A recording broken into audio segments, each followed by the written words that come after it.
13. Hari ini kita akan ngebahas tentang termokimia. Termokimia adalah bab pertama yang akan menghitung di semester ini gitu ya. Mudah-mudahan by the way, ulangan kalian gimana kemarin?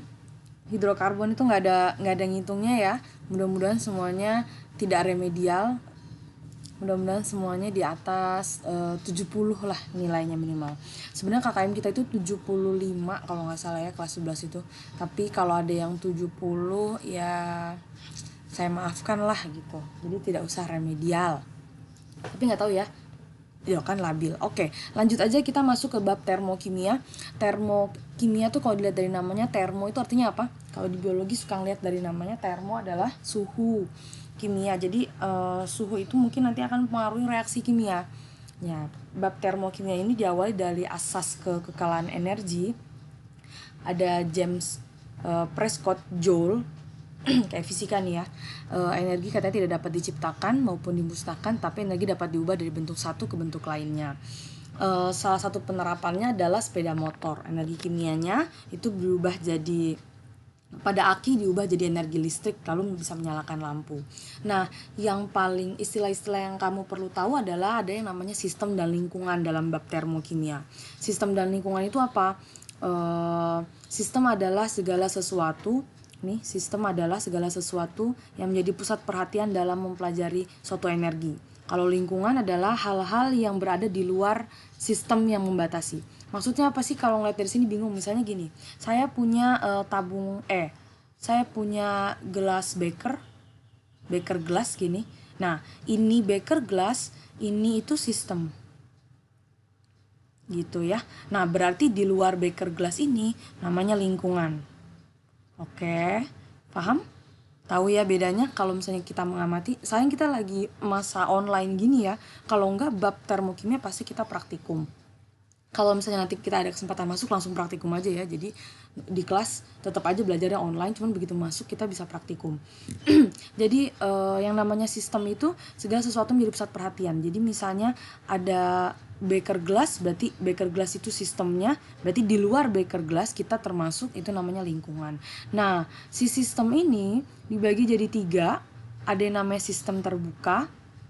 Sistem terbuka itu sistem yang memungkinkan terjadinya pertukaran kalor dan materi di antara lingkungan dan sistem. Maksudnya apa? Misalnya gini, saya punya beker gelas di sini, saya isi air panas. Saya masukin di sini air panas.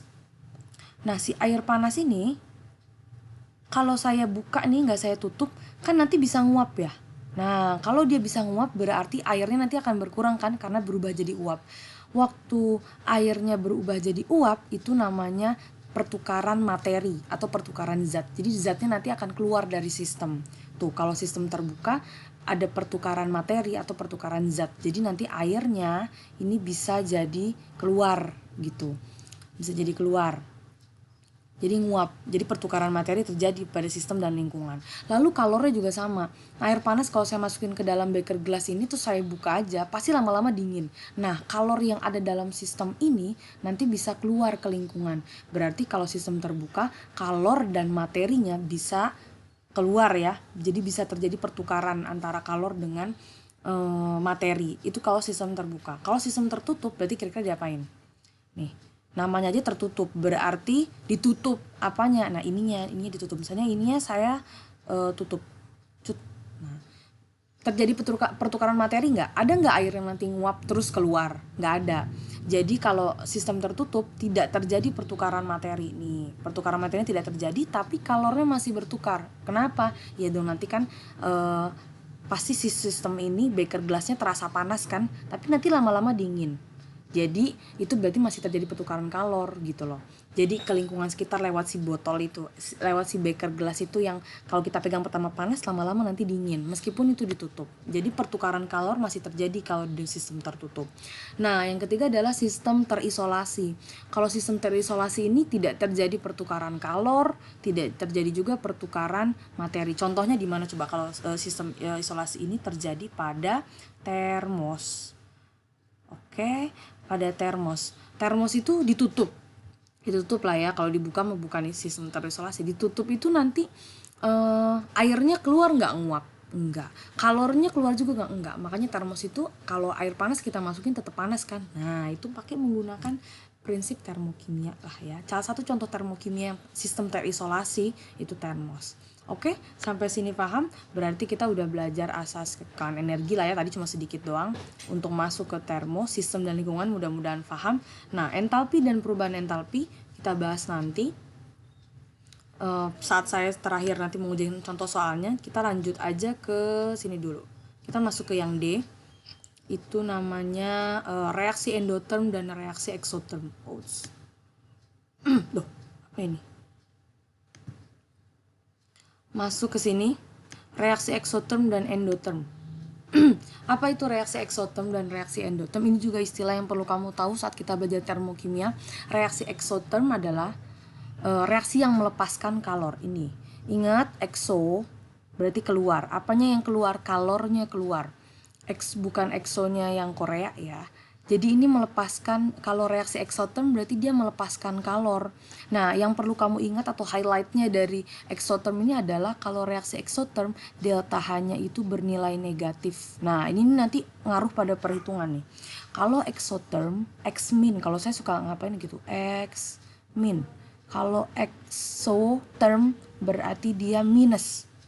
Jadi kalau reaksi exotherm delta H itu apa sih Bu? Delta H itu artinya perubahan entalpi.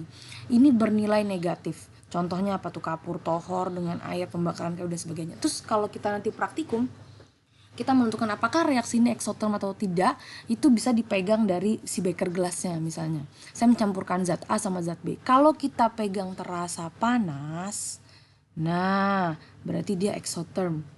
Jadi highlight dari exotherm adalah reaksi yang melepaskan kalor atau menghasilkan energi. Kan melepas berarti ada energi yang dihasilkannya. Melepaskan kalor, terus delta H-nya bernilai negatif dan kalau dipegang terasa panas. Oke, nanti saya minta kalian untuk mencari contoh apa aja di dalam kehidupan sehari-hari yang masuk dalam reaksi exotherm. Endotherm yang kedua, reaksi endotherm adalah reaksi yang menyerap kalor, namanya aja endo, berarti nanti si zatnya masuk gitu ya.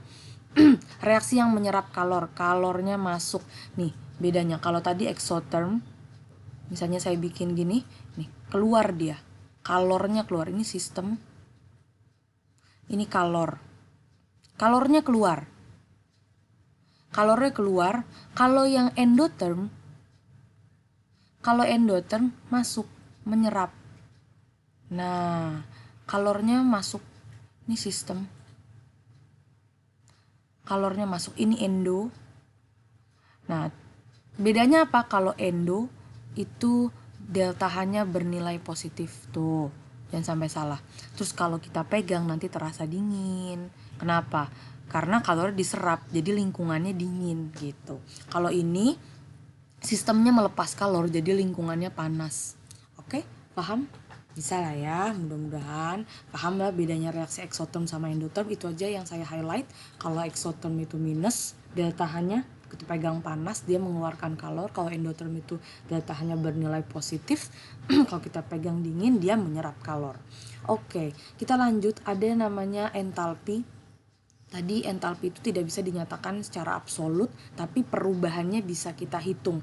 Maka yang nanti kita hitung adalah perubahan entalpi. Nih lambangnya ini, perubahan entalpi. Delta H aja, kalau delta H adalah perubahan entalpi standar. Oke, apa sih perubahan entalpi itu ada apa aja? Jenis-jenis entalpi. Perubahan, ada beberapa, jadi dalam keadaan standar, ada jenis-jenis perubahan entalpi sebagai berikut. Mana ya ini? Oke. Yang pertama namanya perubahan entalpi pembentukan standar. Apa yang kita lihat? Highlightnya adalah perubahan entalpi pembentukan. Nah, kalau pembentukan berarti reaksinya pembentukan. Maksudnya apa? Jadi perubahan entalpi yang terjadi pada pembentukan pada pembentukan 1 mol senyawa dari unsur-unsurnya dalam keadaan standar. Contoh misalnya gini, ada ini CH4 apa yuk kemarin, lap hidrokarbon. Nah, that's why kenapa kemarin saya ngotot kalian apalin ke hidrokarbon, karena dari terus itu materi esensial akan terus dibahas. Akan ada reaksi CH4 itu apa namanya? Metana, good. Nah, metana itu kan terdiri atas unsur C dan H gitu ya. Nah, maka reaksi pembentukannya dia berarti C kita reaksikan dengan H. Jadi awalnya tuh gini, C ditambah sama H gitu. Jadi CH4. Lagi-lagi koefisien kanan kiri itu harus sama. Ini H-nya nggak boleh H gini doang ya, by the way. H-nya harus H2. Kenapa harus H2? Harus dalam bentuk gas, karena hidrogen di alam itu dalam bentuk gas. Kalau dalam bentuk gas berarti dalam bentuk diatomik, berarti H2. Nah, ingat koefisien kanan kiri harus sama. C kiri, C kanan udah sama-sama 1. H di sini 4, maka di sini nanti dikali 2 gitu ya. Oke, jadi reaksi pembentukan standar itu kalau CH4 ya berarti dari unsurnya C ditambah H gitu. Kalau misalnya saya minta reaksi pembentukan dari air. Air itu rumusnya apa? H2 H2O. Berarti dari unsur apa aja ini? Unsur H sama unsur O. Maka kita tulis di sini dari H2 plus O2. Bu Erika, kenapa itu H2O2? Ingat, H2 dan O2 itu dalam bentuk gas, jadi pasti bentuknya diatomik rumusnya. Oke, harus sama kanan kirinya. H-nya ada 2 udah sama, O-nya tapi sebelah kanan cuma ada 1, sebelah kiri ada 2. Maka kita kita kali setengah di sini. Oke, beres ya. Nah, ini disebutnya reaksi pembentukan standar. Jadi kalau pembentukan itu berasal dari unsur-unsurnya. Paham? Jadi kalau nanti nih, karena di ulangan saya akan kasih kamu beberapa reaksi, terus saya minta kamu untuk mengidentifikasi jenis perubahan entalpi apa. Nah, kamu lihat dari reaksinya. Kalau dia tersusun atas unsur-unsurnya, lalu di sini jadi senyawa, berarti dia reaksi pembentukan standar. Kalau di kirinya adalah unsur-unsurnya. Paham? Oke. Lanjut.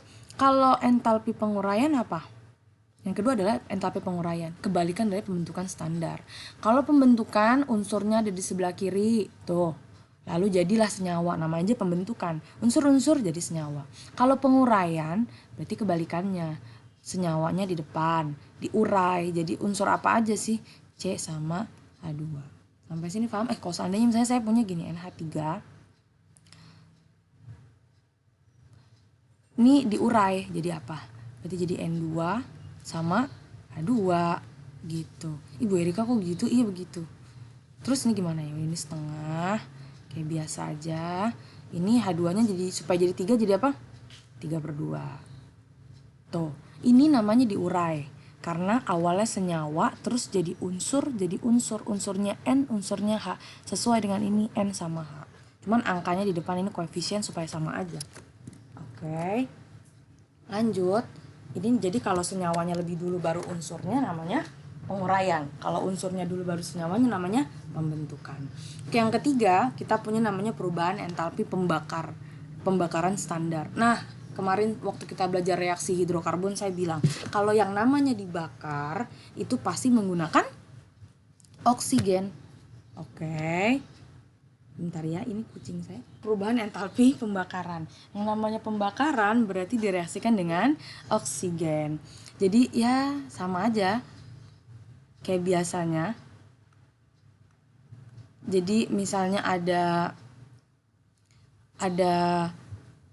hidrokarbon direaksikan dengan oksigen. Oh my god. Milo. Oke, jadi atau misalnya saya punya propana itu C3 berapa? C3H8 ya, saya reaksi kalau dibakar berarti direaksikan dengan oksigen dan sebagainya. Pokoknya kalau ada oksigennya di sini, terus hasilnya CO2 dan H2O gitu kan kemarin kalau pembakaran, berarti dia perubahan entalpi pembakaran. Oke, bisa ya. Terus ada perubahan entalpi pelarutan standar, ini yang terakhir. Perubahan entalpi pelarutan standar ini hanya berubah wujudnya saja. Misalnya saya punya garam. Garam apa rumus kimianya?